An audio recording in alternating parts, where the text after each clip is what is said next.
You are listening to The Black Landscape with Andrea Spearman, where Black excellence is always trending. It is season 2. We are back with another episode with me, your host, Andrea Spearman. Joining us today is Michael Wayne Turner III. Thanks so much for joining us. It's a pleasure. Thanks for having me. So first, let's get into this name, okay? Michael Wayne Turner III. Very strong and astute. What does it mean for you to be the third chapter of this Turner legacy? It's a great question. It humbles me and reminds me that I'm part of a lineage and a legacy that has come before me and that will live on after me. It reminds me that I am a part of a family by design, maybe by choice, but also through like spiritual retribution, right? Like we are born into the families we're born into, and my name reminds me of that. Yes, we are born in. So let's talk a little bit more about your background. Share with the audience very briefly, just a little bit more about you. So I am Michael Wayne Turner III. I grew up in Houston, Texas. I moved to California my junior year in high school. So I graduated high school here in California. And that's when I really found my career calling, if you will, or my lifetime work. There was a poet by the name of Prentice Powell, who was an Oakland, an Oakland Bay Area native. Yes. A poet, a father, just a great person. But a person, a human still, right? Mm-hmm. I saw them doing a poem when I was about 16 years old. Literally had been only living in California for maybe a few months. So I didn't know anybody and had a great sense of like confidence in myself, but felt very lost and alone in this new land that I had never really been in. And so, I saw a Black man do a poem on stage about his own life, and the light switch went off in my head, that I wanted to be a poet and that I wanted to tell stories that people saw as important as history, right? Like we tell these stories of people forever and ever. George Washington, right? We tell these stories about people over and over again. And this was the first time I saw a young Black man telling their own story about their own life in a way where people realized it as equally as important as a history lesson. And it kind of allowed me to realize that I could be the epicenter of my own history narrative. I could be the epicenter of my own future narrative. And that really shaped my mind in how I thought about myself moving forward and how I thought about writing poetry specifically. Absolutely. Shout out to Prentice Powell. Dope, awesome. Yes. Artist and father. Now, for those of you who haven't seen this young man in person, his fashion is definitely giving classic man vibes. Very much a quintessential gentleman. Have you always dressed like this? Where does your inspiration come from to walk in this way? Good question. And Classic Man is my jam. When Jadena dropped Classic Man, talk about feeling seen, talk about feeling heard and represented. So it's funny because Janelle Monáe inspired my aggression with fashion. I remember reading an article Janelle Monáe spoke about it was in her early career when she was wearing black and white tuxedos all the time. Right. And, people talked about why she wore it. There was a lot of misunderstanding about it, but there was a lot of kind of hate and confusion from the Black community. And so she would just kind of get jokes and insults. And that's something that I've experienced. Being an extremely well-dressed Black man, a lot of your own people throw love at you in the form of jokes. And so you kind of learn how to deal with that.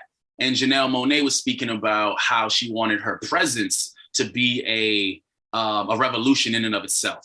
Oh. And how every time you show up, you can remind people of something. Every time people see you, you can make them think something. And you can lead that thought in one direction, or you can lead that thought in another direction. Now, she was saying as a woman, musician, artist, and performer, she didn't want to be sexualized like a lot of women, musician, performers who've come before her. So wearing a suit and a black and white suit instantly was people being able to see her as serious, as ready for business, as both regal, formal, but also it is kin to servitude, hospitality. So Janelle Monáe realized that, and it was quite brilliant too, especially as an American Black woman, the idea that every time I show up, before even opening my mouth, I can say something that will change the room's expectation of what I'm about to do. Yes. So as a poet, I don't always get the chance to speak for 3 minutes. I don't always get the chance to speak for 5 minutes, for 10 minutes, for 30 minutes, for 60 minutes.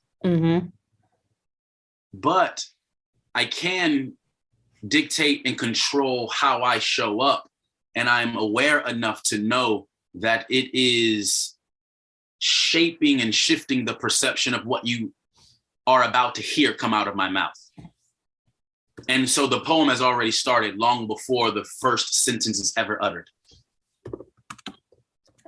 You know what? Come through. And I agree. Yes, Janelle, when I first saw her, I loved the look on her. I don't know why people were hating. She looked great. But there's something so wonderful about us as a people, how we show up in our style. And it's copied over and over by others. Because that was definitely the first thing I noticed about you when I first saw you. Well, thank you. So, thank you. Yeah.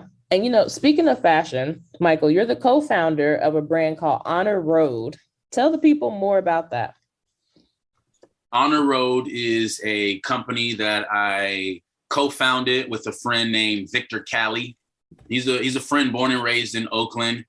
And we share a kind of affinity for menswear. Now, menswear is its own art form that stretches all around the globe. And Chantrell P. Lewis did a book on the Black dandy. I'm looking for the book right now. It's somewhere around here. Actually, I have it right here. But you can't see it, so I'll just talk about it. The Black dandy. It's called Dandelion. And it talks about the culture of menswear across the globe, but how it relates to people of color specifically. So Honor Road is a brand that I started to add to have a hand in the owning business of the same clothing style that I dress in for the last 10 years, right? I've been dressing this way for the last 12 years of my life. And at a certain point, I wanted to have ownership in my outfit. If I'm wearing these clothes every day for the last 12 years, I want to own at least one part of the wardrobe that I'm wearing. Yes. And so that was the start of the company. But the theory and the ethos, the idea is, I was born in 1991. I was born in America. And as long as I've been American, America has felt Black. At least half of its cultural identity comes from Black people. At least half. And that's a very conservative percentage. Some people would say all American culture is attributed to Black people. I'm not so selfish to take all of American culture and attribute it to Black people. But it is a reality that as long as America has been America, Black people have been there. So for me, I wanted to reflect that vision of America. And so combining those ideas with what I want to own in my own wardrobe, and connecting the idea that America has been diverse since its genesis. So being a 30-year-old man born in 1991, I started dressing this way in about the year 2009, 2008. It blew my mind that in 2008 till 2022, people can see a man dress a certain way and still attribute it to whiteness. People can see a Black man, an Asian man, a Mexican man dressing in a jacket, a button-up shirt and tie. Like, these are literally just articles of clothing. Right. They are not prescribed to any race, creed, or culture. And that is known around the globe. Right. But in America, to be in a suit and a tie is a white man's clothing. And that's not what I think or believe, but 10 years, 12 years of me dressing this way, most of the comments, compliments, outlandish statements, insults, most of these things reflect a thought bubble in America, where it's like, this Black man dressed this way seems other, seems cool, but still somehow different than who we expect him to be. And for me, it couldn't be further from the truth. My whole life, I've seen Black men dress this way. Now, I've also seen Black men dress in throwback jerseys and baggy jeans and sneakers, but I grew up in a place where I've seen a lot of Black people dress a lot of different ways. So I've never thought, oh, Black people dress this way or Black people dress that way. I thought Black people could dress however they chose to dress. Facts. And I thought getting dressed had more to do about what you could afford, what you were aspiring to be, what community and culture you feel seen in and you want to be a part of. So for me, dressing had way more to do about lifestyle than race. But lifestyle and race have a dance. And as a Black man representing Black people in America, our lifestyle is very suggested by so many people. You should do this, you should do that, you should be doing this, you should look like that. To be a real Black American, you have to do all these things and look all these ways. So Honor Road is reshifting that narrative, because when you see American clothing, I want you to see my people. When you see American clothing, I want you to see the diversity that is America. Because as long as America has been America, it's been Black, it's been brown, it's been yellow, it's been red, but it's never been white. It has literally never been pure white. And the fact that that's an idea that still lasts in 2022 is mind-blowing. I heard that. So what you're trying to say is we not new to this, we true to this. We not new to this, we true to this. Yes. We gotta own a little bit of it, or that's what I'm trying to do. I want to own a little bit of it. And with that, we're going to take a short break to hear from our sponsor. To catch up on previous episodes of The Black Landscape, stream on Apple and Google Podcasts, iHeartRadio, Anchor.fm, SoundCloud, and Spotify.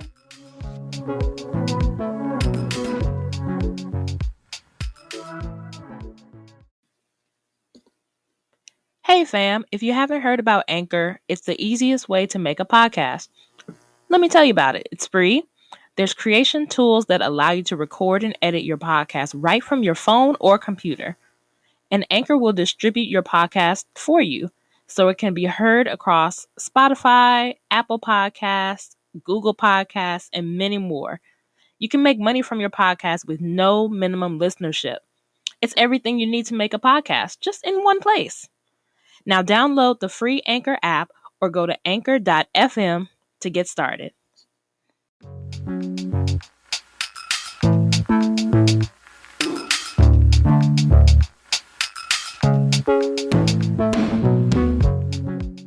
We are back from the break, still in the building with Michael Wayne Turner III. We are going to be digging into his life as an artist. Now, you are a prolific spoken word artist, and you recently won the title of Grand Place winner at the Gold Beams open mic and performed at this year's Black Joy Parade. So share your experience of that winning night at Gold Beams and like what it's meant to you to be part of the parade.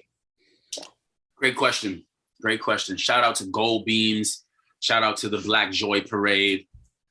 I'll start by sharing my experience winning the first place prize at the Gold Beams open mic performance opportunity.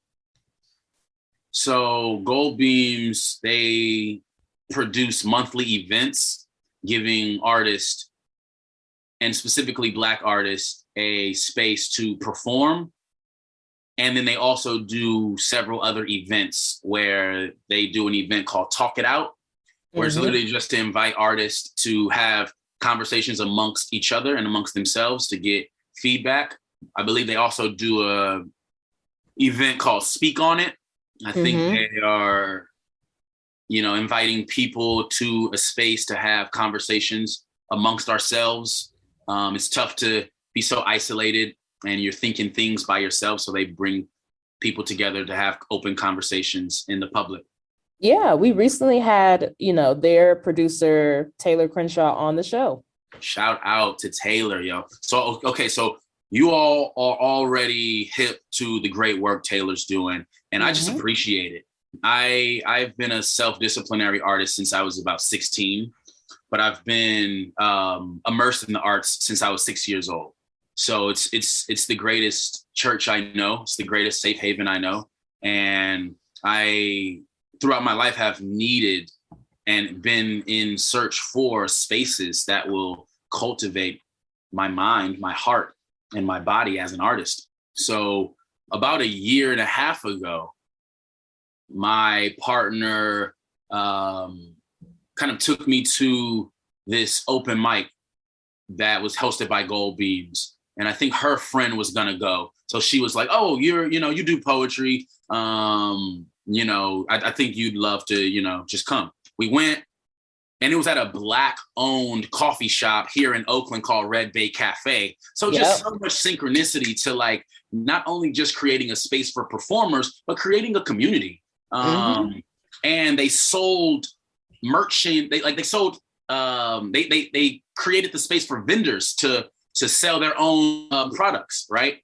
So that was also dope, is that you could come listen to poetry, check out a Black coffee shop, have some free food and drink, and shop the vendors there. Really dope experience. So I just went to listen, right? I'm there listening, and I'm just so inspired by all of the young artists that are in that room and the people who are hosting the space. I'm like, yo, I want to perform here next time, right? So then I start to go there again and start to do little small performances just to get myself back in the bravery of performing. It takes a lot of bravery, and you never lose that, right? Yes, so come on, bravery. I gotta practice being brave.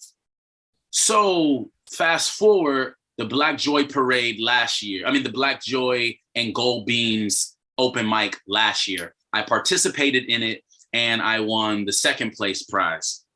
I was really, really thankful. I was just so thankful to be in that space. One, you don't get a lot of opportunities to perform in front of 50 to 100 Black people, period. As an artist and as a theater artist, most of the crowds that I've performed in are large non-Black audiences. And then they'll do one night where they'll maybe discount the tickets or get high schools in for free, or do a Q&A with a certain community to try to get more people of color into theater. But most theaters are not, packed wall to wall with people of color. So as an artist, when I get a chance to perform in front of 50 to 100 Black people, I am just elated. So I performed last year. It went really well. I took second prize, and I stayed connected with Gold Beams. I am really connected with Black Joy because I just love everything they do. But it was a new thing for me to stay connected with Gold Beams. So over that year, from last year to this year, I wanted to frequent their events as much as possible. But I'm also a father. I'm a partner to a Black woman, and I, work full-time jobs. So I only can get to the events when I can. I went to some of their events, I performed, and it gave me what it felt like to perform in front of their audience. But their open mic list is very limited. It's limited space. So there were a few times I went to perform knowing that they've seen me perform before and knowing that I've been doing my thing in Oakland for the last 10 years. So I'm like, oh, they're going to let me on the mic. Oh, they got to let me on the mic. They're going to see me and they're going to let me on the mic. Well, a few times, they was like, I'm sorry, the list is closed. And when we can't play favoritism, right? We really want to honor the people who signed up. So there were about 2 to 3 times where I went early and didn't get a chance to perform. So it kind of created that humility, that urgency, right? Like as an artist, I often ride this line between like jealousy and inspiration. And humility, but urgency. And so I, planned it weeks in advance. I was like, okay, when they do the thing, I'm going to be there. So I got off work an hour early, went to the thing and still didn't get on. Oh no. I was hurt. Yo, I was like, crushed. Right. But then when the Black Joy and Gold Beams collaboration came up again, I was like, this is my chance. But also the incentives, the $1,000 cash prize, the promotion through Black Joy, being able to perform on the stage was all a big part of it. And just wanting to perform again. So this year's stage and crowd was breathtaking. Oh my God. Like shout out to the Black Joy Parade again and Gold Beams for this year's event. It was held at the New Parish. I was there. So you tell me what that room felt like. That room was crazy. So much high energy. I hadn't been out in a while, so I was like, whoa, this is so much high energy. It was crazy. You felt that too, right? Like it was the pandemic too. Like because we had all been indoors for the last year and a half, 2 years. Oh man, that room and that energy, it felt like God was in the space for real. Yes. Yeah. So I'm just elated and loving everything that Gold Beams is doing. It was my first time performing at the Black Joy Parade. So I was extremely thankful for that opportunity. It was my 5th year going, first time performing. So I was just really honored to be on the stage and to be a part of what to me feels like a very historical event. I could see this being a thing for the next 25 years and people talking about the first couple of years. Like one year, Jadena performed. Yeah. And he saw me in the crowd and he was like, yo, bro, come up. And he was like, hey, this is Oakland's own Classic Man. So, you know what I mean? It's like we saw T-Pain. I must have missed that moment. We saw T-Pain perform a couple years ago. Ashanti this year. Tank and the Bangers performed a couple years ago. So Black Joy Parade is just getting better and better and better. And I'm just thankful to be a part of it. Yeah. And when I tell you about that night at New Parish, man, to be perfectly honest, I was like, I would not want to follow your performance. I said, my God, today, that was fantastic. And it's so funny because the way that you speak like now and even on stage that night, I definitely feel like I was in church. I wanted to throw some napkins at you, but that's somebody's business. I'm not gonna do that. I'm not gonna do that to the people. It's Black owned. I don't want to mess with him. That night was crazy. Truly. And one thing that like you spoke so heavily about in your performance is, as we talked about earlier, like legacy, pride in self. We're not new to this. We're true to this. So much powerful Black excellence, Black resonance, Black self-determination. And even when people got hype on some of the bars that you dropped, you said, hold on. You're going to get this work tonight. Like you going to hear the whole thing. I want you to get it and hear it and put it right in here in your soul. Man, I was blown away. How do you decide like what your pieces will be about? Does it just come to you via inspiration? Does it come from things in the news? Where does your inspiration come from? Yeah. It's a great question. Great question. I say this, the easiest way for me to answer that would be honesty. My inspiration comes from a commitment to being honest and a need to be honest. Everything I've been through in my life and everything that I have been involved in my life have shaped me to decide how I do what I do. And to me, that's what style is all about, right? We all have to wear clothes, reality. We all get a choice on how we choose to dress, style. So I think we all have to be honest. I actually read in a book and believe wholeheartedly that the only thing that God asks of us is to be honest. And if you really challenge yourself to that, then you will always be honoring God. And so that's kind of how I live, is I want to be honest. And as an artist, I make choices in how I'm going to deliver my honesty.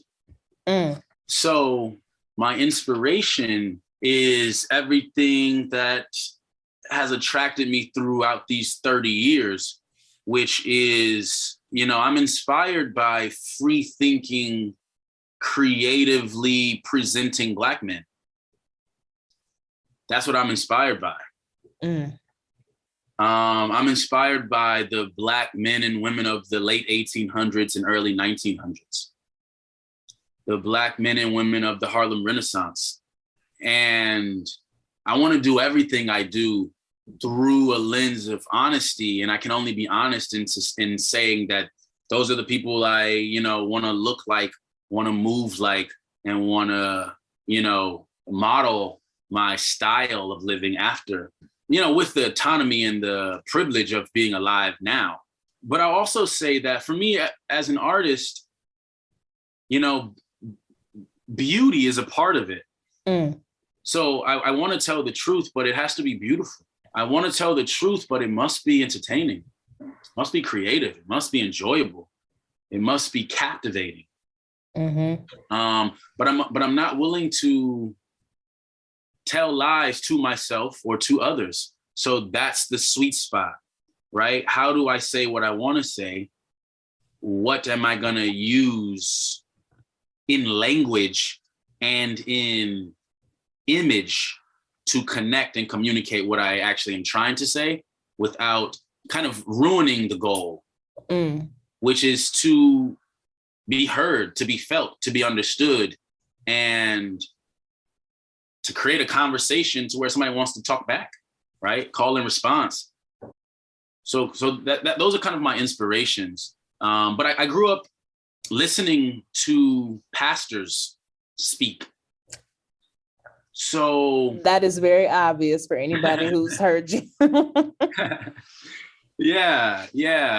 So I am inspired by thinking that can sustain a lifetime. I'm inspired by thought that you can read repeatedly and find meaning in and interpret for yourself. I want to be kind while being honest. And I have a lot of fun with the complexities of language. And so I think that there is a lot we can do by meeting that challenge of being honest, but being kind and creative and productive. Yes. Wow. Well, I look forward to seeing more from you. And if you would just let our audience know where they can find you and support your artistry. Thank you. I have an Instagram account where I post very frequently. It's probably the only thing I post on frequently. So Instagram is a great place to stay tuned with my activities and my projects. So you can find me at Sir Michael Wayne, SIR_Michael Wayne. I am searchable by my full name, and that's why I use it, because there is literally one Michael in every family. And there are 3 in my first lineage, and the junior wasn't something to be proud of. Uh-oh. So the third is gonna, hold the mantle for us. So you can search me by Michael Wayne Turner III, and you can find me on just about all the sites that I have work presented on. It is really important that you stay connected with me through Instagram, because that's where I will be promoting my one-man show coming to Oakland first this spring, summer. Ideally, it should go up in May. So stay tuned, but I'll definitely have all of that information on my Instagram at Sir Michael Wayne, but also Gold Beams will be helping me promote that as well. So connect with Gold Beams, connect with myself, because you can't stop the spread of good news. Facts. If you would also share a little bit of information about your album. Thank you. Yes, I recorded a 4-song EP, which is a work in progress to a 8-song album. It's titled Dandelion, a concert of poetry. Taking the idea of being a dandy, which is something that anyone can be, but also the theoretical idea of the lion, and the lion being the king of the jungle, and specific to Africa. So my project is a 4-song EP speaking to who I am as a Black man. I am excited about this work because it's my attempt to make new music. As a poet, as a speech maker, as a storyteller, and as a hip hop generation baby, like, music is something that I want to make and have been wanting to make for a long time. So on this album, 4 songs of classically composed string music. Yes. It's all strings. And it's originally composed by a man named Danny Clay, who I sat with for a full year. And we built this music from the ground up, starting from text, building the music around it.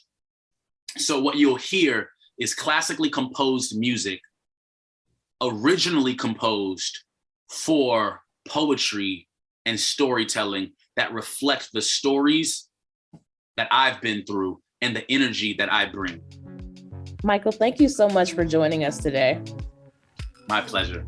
Thanks for having me. Thank you to all of you out there listening and supporting another season. This has been another episode of The Black Landscape, where Black excellence is always trending.